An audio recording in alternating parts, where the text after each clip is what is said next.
Nós vamos dar agora continuidade à aula 26, ainda falando da estruturação da frase, da oração e do período. Nessa parte, nós vamos falar então da oração e do período. Nós vamos começar vendo o que é uma oração. A oração é uma frase constituída de verbo. A frase pode conter uma ou mais orações. Na primeira parte desta aula 26, nós vimos que a frase ela pode ser nominal ou verbal. Então, para ser uma oração, é preciso que a frase seja verbal, ou seja, porque ela precisa ter verbo. Para a oração, porque a oração ela é constituída em torno de um verbo. E a frase, então, ela pode conter um só verbo ou uma locução verbal ou vários verbos e várias locuções verbais. A quantidade de orações dentro de uma frase vai estar relacionada à quantidade de verbos ou de locução verbal. Então, vejamos os exemplos. Chegamos cedo ontem, só temos um verbo, só uma oração, uma frase. Vou trabalhar até tarde hoje. Vou trabalhar é uma locução verbal formada com o verbo no infinitivo trabalhar. Então, conta apenas com um verbo, como um verbo, porque é uma locução verbal. Então, eu tenho uma frase, uma oração. Agora, a frase contém mais de uma oração quando há nela mais de uma forma verbal. Então, vejamos o exemplo 3. Acordei cedo, arrumei a casa rapidamente e fui para o trabalho. Vejam que na primeira oração nós temos acordei, na segunda arrumei e na terceira o verbo ser fui, no passado. Então, observe, nós só temos uma única frase marcada pelo ponto final e essa frase é formada por 3 orações porque eu tenho nela 3 verbos. Exemplo 4. Sabemos que você não gostou da festa. Nós temos aqui uma única frase marcada pelo ponto final, que marca o fim de uma frase é um ponto, né? Mas nós temos 2 orações, porque nós temos 2 verbos. Sabemos, é a primeira oração, e a segunda oração formada em torno do verbo gostar, na forma do pretérito perfeito, gostou. Quero chamar a atenção ainda para o que é uma locução verbal. A locução verbal é formada por um verbo auxiliar, que ele vem conjugado, como ali naquele exemplo 2, vou trabalhar. O verbo auxiliar, o verbo ir, então vou ali, está conjugado, ele é o auxiliar. E o verbo principal no infinitivo, no gerúndio ou no particípio. Nesse caso aqui, trabalhar está no infinitivo. Então, a locução constitui um todo. Os verbos auxiliares apenas indicam as flexões. Então, vou trabalhar, o verbo que está flexionado, ele é o verbo auxiliar. E o verbo que se encontra no infinitivo, no gerúndio ou no particípio, é o verbo considerado como o verbo principal que traz a significação básica daquela locução. Neste caso aqui, a significação básica é o verbo trabalhar. Nós já vimos então que é uma frase, que a frase precisa ter um sentido completo, precisa ter gramaticalidade, a frase pode ser nominal quando não tem verbo e pode ser verbal quando tem verbo, e a frase verbal, ela então é uma oração, e que uma frase ela pode ser formada por apenas uma oração quando só tem um verbo, mas ela pode ser formada por mais de uma oração quando ela apresentar mais de um verbo ou de locução verbal. E o que seria, então, o período? O período é a frase organizada em orações. Então, se eu tenho toda frase verbal, vai ser um período. Então, esse período, ele pode ser simples quando ele for constituído por apenas uma oração. Então, no exemplo que nós vimos, de que chegamos cedo ontem, é uma frase verbal, é uma oração e é um período simples. Vou trabalhar até tarde hoje, a gente pode dizer que é uma frase verbal, por conta disso é uma oração. E se é uma oração, é um período. Como só tem um verbo, aí nesse caso é uma locução verbal, é um período simples. O período ele pode ser composto quando ele é uma frase formada por 2 ou mais orações. Então os exemplos 3 e 4 são períodos compostos. Acordei cedo, arrumei a casa rapidamente e fui para o trabalho. Nós temos três verbos no exemplo 3, então é um período composto. O exemplo 4 é formado por 2 verbos, saber e gostar. Sabemos que você não gostou da festa. Então, nós temos aí um período composto. Então, o que é um período? O período é uma frase verbal. Ele vai ser simples se ele for formado por apenas uma oração, ou seja, tiver apenas um verbo. Ele vai ser composto se ele tiver mais de um verbo, ou seja, tiver mais de uma oração.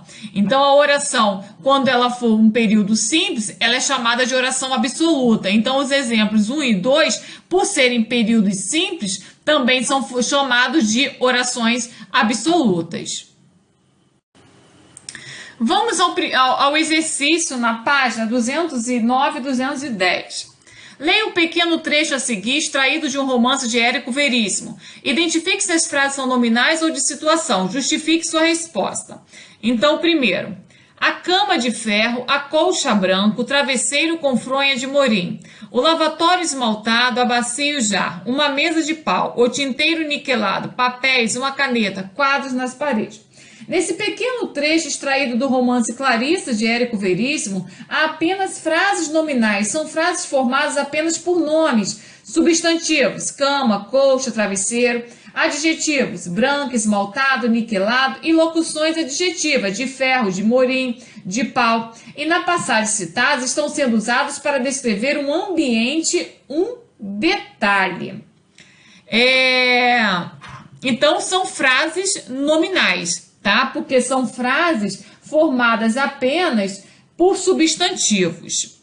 Número 2. Observe a resposta que Fernando Alonso, corredor de Fórmula 1, deu ao repórter após o GP da China em abril de 2010. Se ele não fosse meu companheiro de equipe, não haveria tanto falatório sobre isso. Para mim, foi uma manobra normal e definitivamente não vai comprometer nossa relação. A resposta de Alonso é formada por várias frases. São frases nominais ou de situação?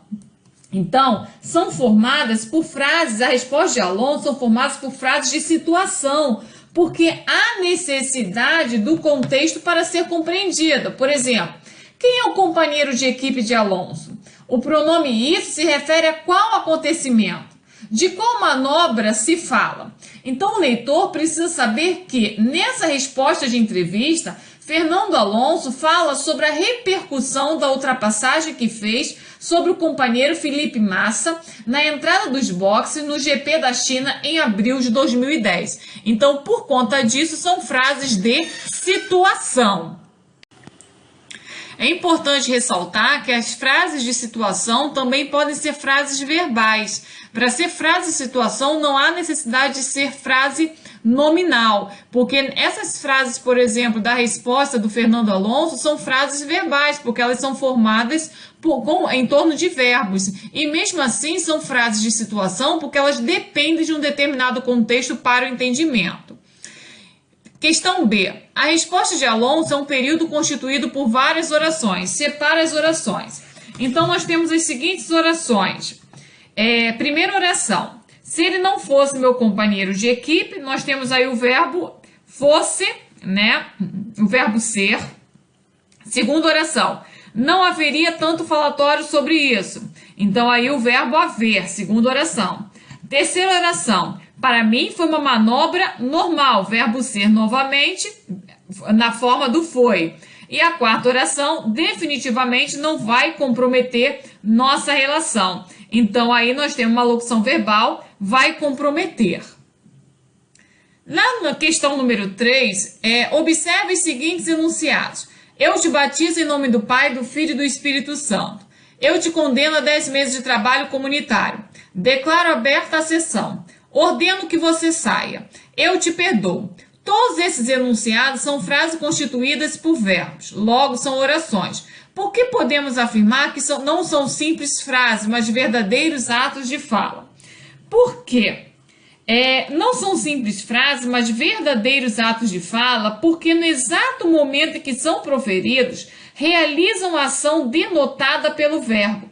Não serve para descrever nada, mas sim para executar atos. Ato de batizar, condenar, perdoar, abrir uma sessão. Sendo que as pessoas que as proferem têm de ter legitimidade para fazê-lo. Ou seja, não é qualquer pessoa que pode proferi-los. Por exemplo, eu não posso simplesmente dizer eu te batizo em nome do Pai, do Filho e do Espírito Santo. Que legitimidade eu tenho para dizer isso?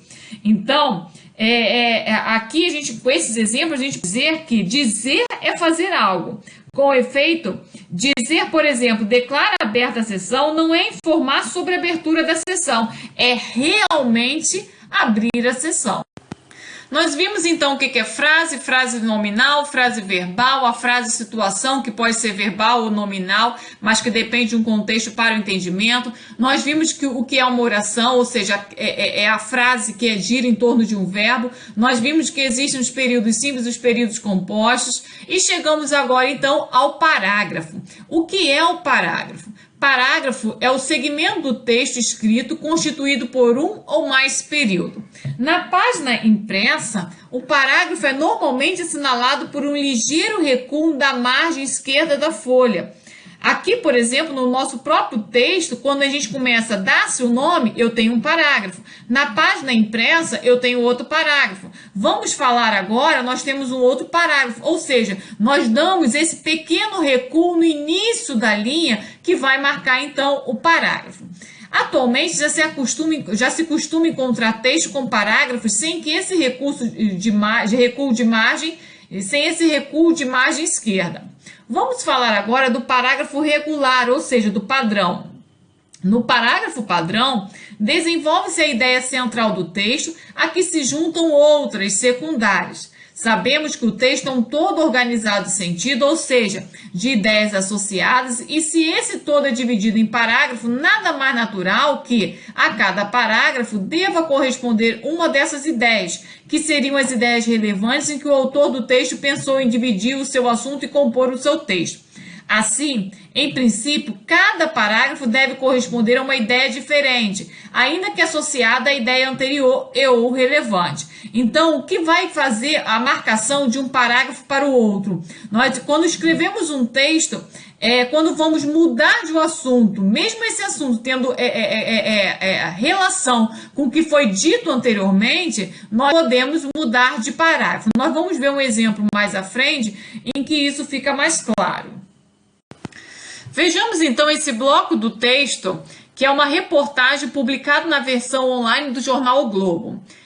Nós juntamos os parágrafos de forma proposital. O que temos agora é um único bloco de texto, em que estão reunidas uma ideia central e outras a ela associadas. Nós vamos indicar então onde começa e onde termina cada parágrafo. Então vejam só, o primeiro parágrafo começa em: o estresse no trabalho aumenta o risco de doença cardíaca em mulheres com menos de 50 anos, segundo o estudo feito com mais de 12 mil enfermeiras.